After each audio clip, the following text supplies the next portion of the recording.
The next speaker is Michael Sefton, who is university professor and Charles Professor in the Department of Chemical Engineering and Biochemistry and Institute of Biomaterials and Biomedical Engineering at the University of Toronto. He's also a member of the Canadian Academy, or is it called the Canadian Royal Academy? Royal Society. Royal Society Academy. Let me just see if I can sound working properly. He will talk about new biomaterials, and you saw that on the slide. And then there's a subtitle, Groucho, Ed, and me.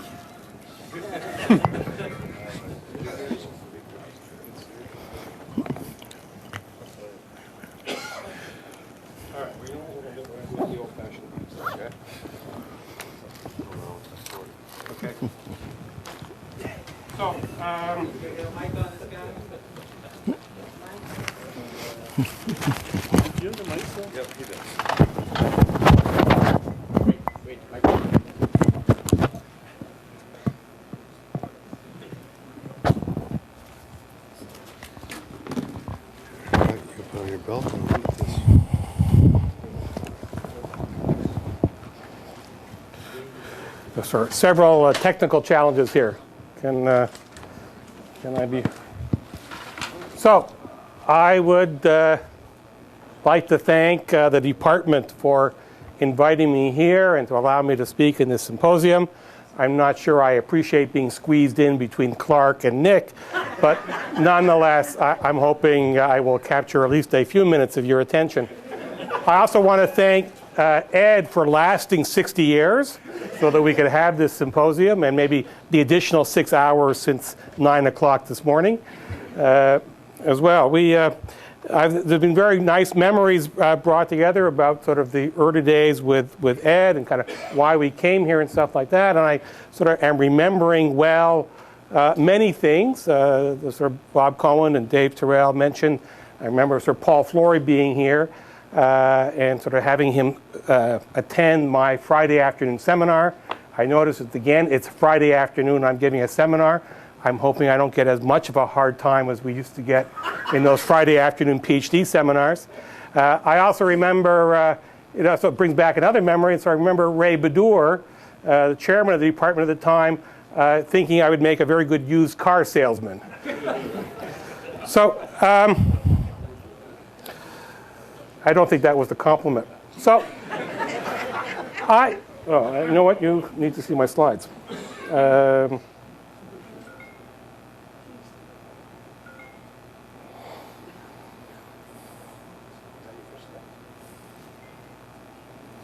So I was an undergraduate at the University of Toronto before I came to MIT.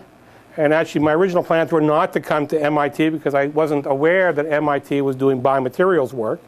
But during my undergraduate thesis, I was working on heparinized materials, and I tripped over this paper. And this was really my first contact with Ed Merrill in any form or another, this early work from 1966 in the Transactions of SIO on immobilizing heparin.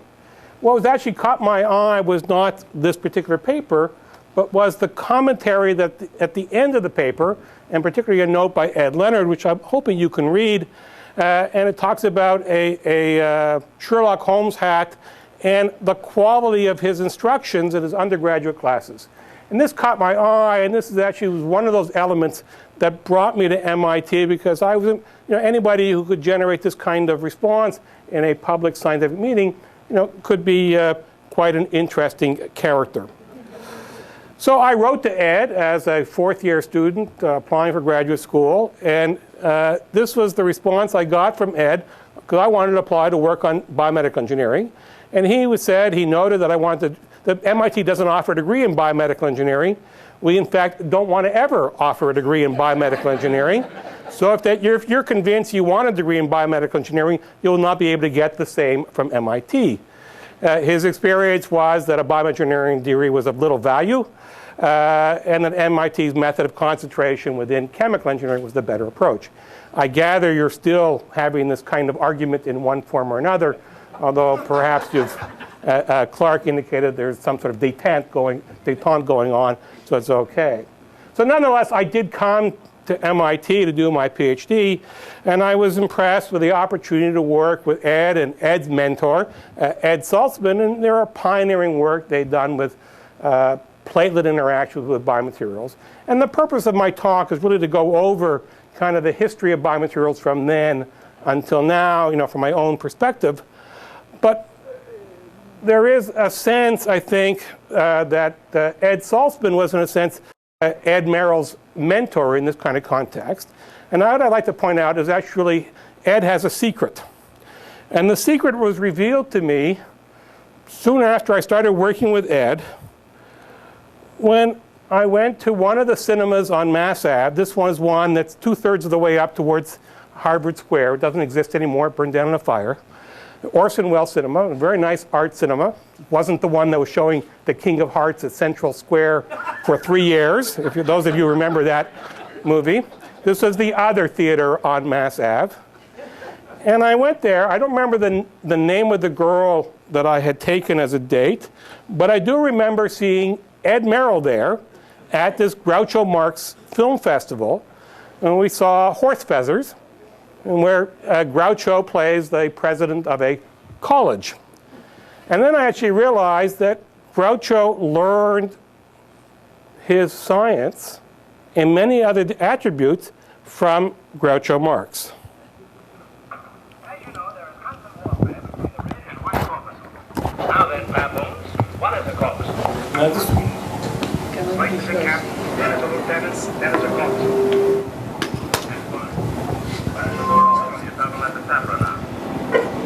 It's on. Can you hear it? It's on. No, but the microphone is on. He's trying to amplify this. Your sound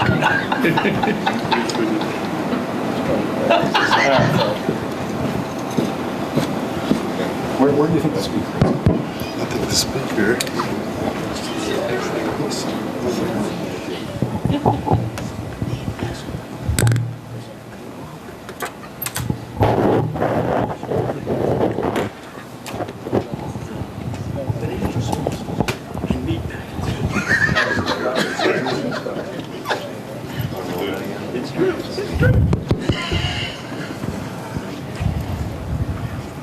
As you know, there is constant warfare between the red and white corpuscles. Now then, baboons, That was what is a terrible? corpuscle? Yes. It's easy. First is a captain, then is a lieutenant, then is a corpuscle. And fun. Why don't you bore a hole in yourself and let the sapper out? According to one assignment, the eminent physiologist, there is evidence in the group of white phagocytes.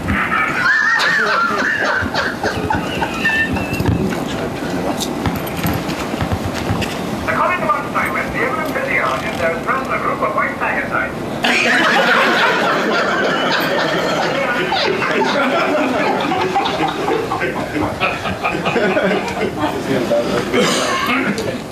I apologize, the phone jack is not... Unfortunately, there's a few more of those, so we may have to use your imagination. So when I started in Ed's lab, we were, the idea was working on biomaterials. We had these inert biomaterial commandments. We wanted no toxicity, no thrombosis, no complement activation, no immune response. These are all the conditions that we needed for biomaterials.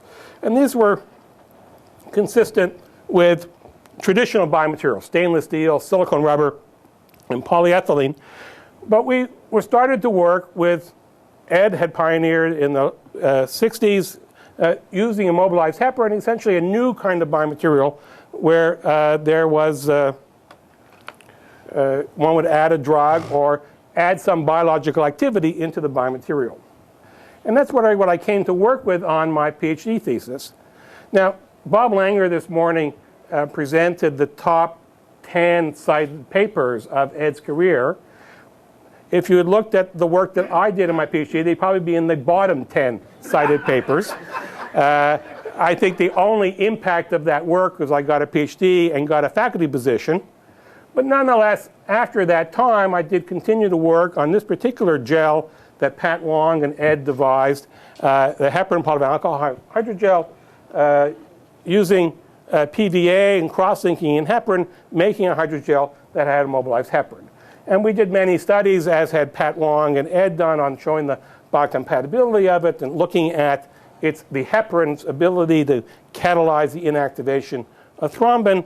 But we ended up focusing on what happens to platelets, and it devised with a colleague, Walter Zing, a dog shunt in which we could insert a heparinized material, the heparin PVA coated material, in the dog shunt and examine the behavior of blood exposed to this material over many days. And what we learned was, in fact, it didn't work, or it didn't really work what we wanted to happen, that while polyethylene, there was no change in platelet count over 4 days. If we had polyvinyl alcohol or heparin polyvinyl alcohol, there was a significant drop in platelet count to about 1/3 of the initial platelets by the end of the week. And so this was something we learned, that heparin was in fact, or at least the PVA was platelet destructive, and that heparin had no impact on that. That heparin was good at immobilizing thrombin, causing it to be inactive, but it was no good. It had no antiplatelet effects, so we really couldn't prevent the activation of platelets to generate, say, microparticles. This took us to now try to study blood-compatible materials more carefully, look at the interaction of the platelets with the biomaterial and coagulation and other components in blood. And what we discovered when we looked at a wide range of materials, different surface modifications, that it didn't matter what material we used, they basically all activated platelets to the same extent. Some were worse. They all activated white cells to the same extent. In this case, none were worse. But generally, most inert biomaterials, the classic biomaterials that we thought of as having no activation, were all about the same and all equally ineffective. And that we learned that most materials are weak, non-specific agonists, but there are, of course, exceptions. And it's the exceptions I want to talk about, although not in this segment, but in maybe this one segment from now. And now I have to just be careful in here because I need to turn my computer upside down so I can get the mic in there. And so we've already heard that Ed focused on polyethylene oxide. This is one of the early data sets that he showed. We focused on it, and this really was a simple idea. And one of the things that I learned from Ed is how to sort of master these simple ideas and use the simple ideas to advance the state of the field. And they needed to be so simple.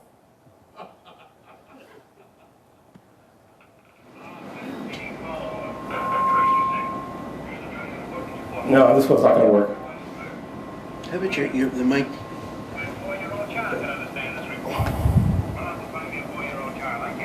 Where's your lapel? Lapel? Anyway, this one was, the line was, this is so simple, a 4-year-old could understand the report. Run out and find me a 4-year-old. So my simple idea was, and it wasn't just mine, it was the field's simple idea. I mean, Clark Colton was using this similar approach, was to, in order to enable the transplant cells, have a capsule with 100,000 molecular weight cutoff to isolate the immune system from the cells, keep a membrane that would exclude antibodies, T cells, complement proteins, and prevent the rejection of cells, and so allow us to transplant pig islets was the ideal and a xenograft without immune suppression. And so we devised a means for coating cells within a membrane, microencapsulating pancreatic islets or other cells with a membrane that was permeable to glucose and insulin, not permeable to antibodies, to keep out the immune system and to keep the cells inside these capsules alive for long periods of time in vitro and ideally in vivo. We used a hydrogel material, a hemat methyl methacrylate that was water insoluble. We learned how to make capsules by an interfacial precipitation method, all of which I could see that connection to what I had learned with Ed before that. But like any good, simple idea, it was also wrong. And so we transplanted hamster cells into a mouse, and the cells were alive on day 0. They're a little less alive on day 4, and by day 21, they were all dead. The challenge was that we were able to keep the immune system out, but we couldn't keep the cells from dying, shedding antigens, and producing an immune response that essentially walled off the cells and killed them. So an inadequate nutrient supply, inadequate oxygen perhaps, led to cell death, led to antigen shedding, and recruiting of immune the cells, a method called indirect antigen presentation, generating a fibrous capsule that essentially just made things worse. And so while we isolated the system from the immune system, that nice simple idea wasn't good enough to make microencapsulation work. We were able to manipulate the immune system, genetically modify the cells so they produce IL-10 so they could stay alive a little bit longer. But essentially, this wasn't a great idea. And as I said, a complex problem, simple solutions, usually wrong. But what Ed, I think Ed has faced this many times yourselves. I'm sure everybody here has faced this as well. And the trick was that Ed actually gave us the confidence to be wrong. It didn't matter that we were wrong. If I knew what I was doing, it wouldn't be research. But this was also something that Ed taught us. And again, I have another video here, so let me do my manipulation, see if this works. This too, he learned. Football practice in the morning. I want you to sign this agreement. Hey, there's nothing on this paper. That's all right. We'll fill in something later. Here, put your name on there. Gee, I didn't know you could write. Wait a minute. This isn't legal. There's no seal on it. Where's the seal? Where's the seal? Where's the seal? Where's the seal? Where's the seal? Where's the seal?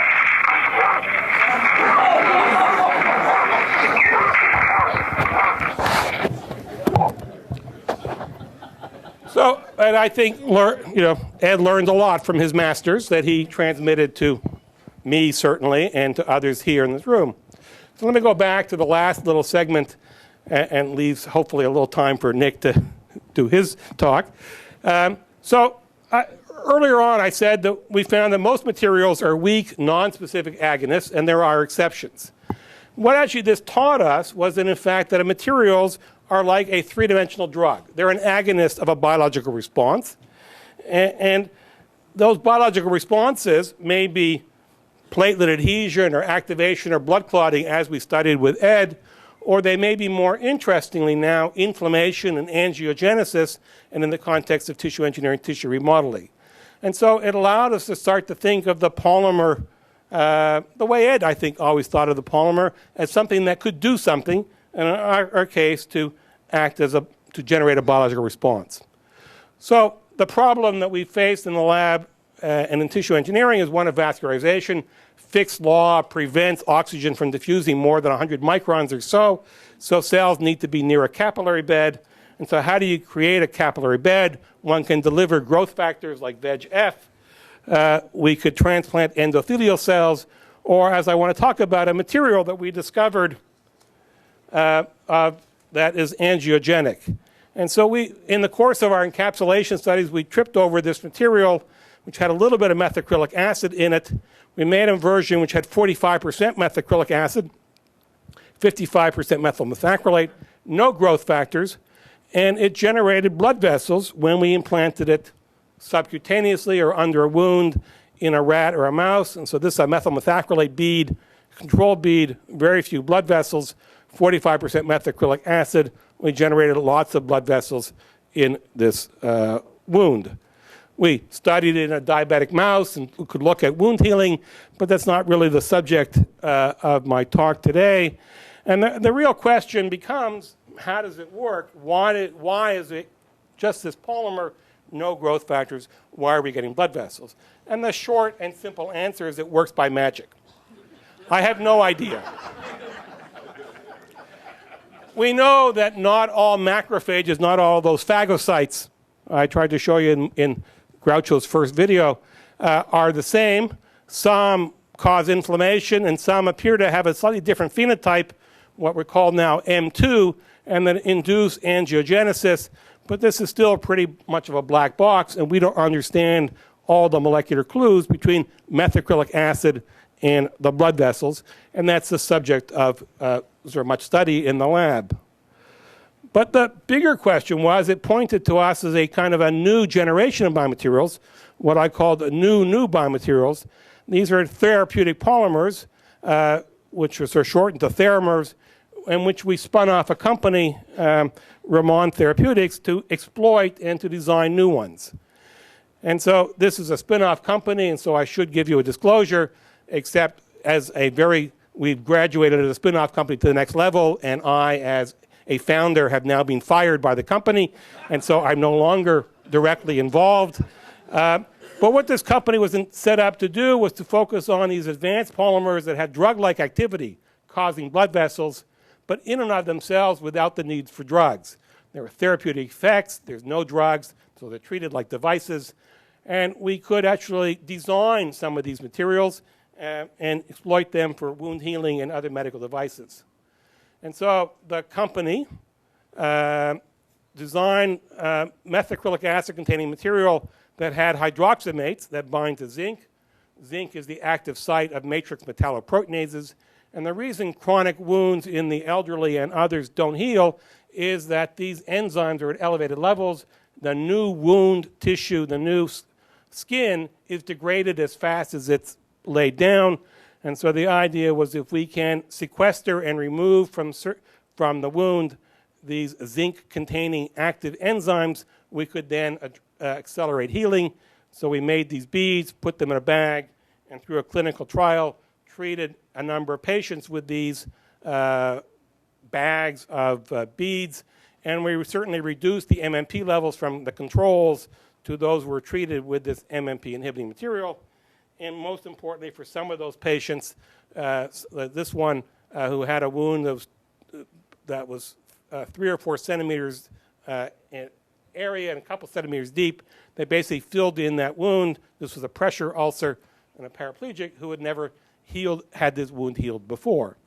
And so this was an exciting opportunity for the company, but more for me, it taught me another lesson about biomaterials, that biomaterials can be agonists of biological response, that traditional biomaterials are non-specific agonists, but there are new biomaterials can be drug-like, but you don't have to include heparin. You don't have to include the drug, and you can design them for particular functions. And so I think we can get drug delivery without drugs or regenerative medicine without cells, which is where we're going in the lab and in the spin-off company. The challenge, unfortunately, is that we don't understand enough about phagocytes and corpuscles. We don't understand enough we can synthesize any material you want, but we don't know which material. Our molecular understanding of biocompatibility is still limited. There appears to be good inflammation. We don't know what the rate-limiting critical events are in inflammation. We don't know really how the surface influences the behavior of the cells that are driving inflammation. So we can design this material, but we really need to think about the polymer, think about the molecule, and have the confidence to simplify and be wrong. And then really the final message is that Ed taught us this, and he taught us all that, but he also taught us to do it all with a sense of humor that we shouldn't forget, and to think about life more generally. And let me see if this last video.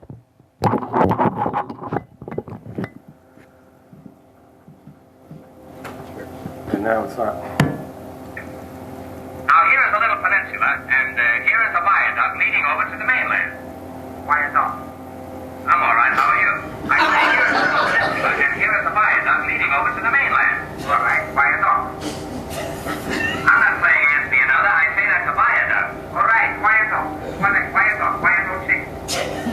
I don't know viaduct chicken. I'm a stranger here myself. All I know is that it's a viaduct. You try to cross over there in a chicken, you will find out viaduct.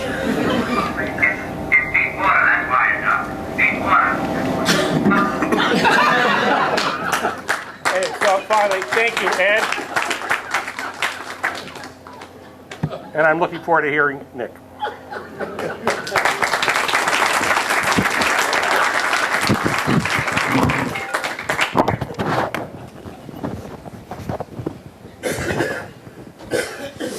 Questions? Paula has it. Yes, thank you. That was really fascinating. I was wondering if you also reduced the scarring, the presence of scar tissue in the wound healing process with the Mysorb. No, the scarring is a different process, of fibroblast proliferation. We get healing. In these models, we don't see differences. We really see the wound filling up, not the sort of changes at the scarring level.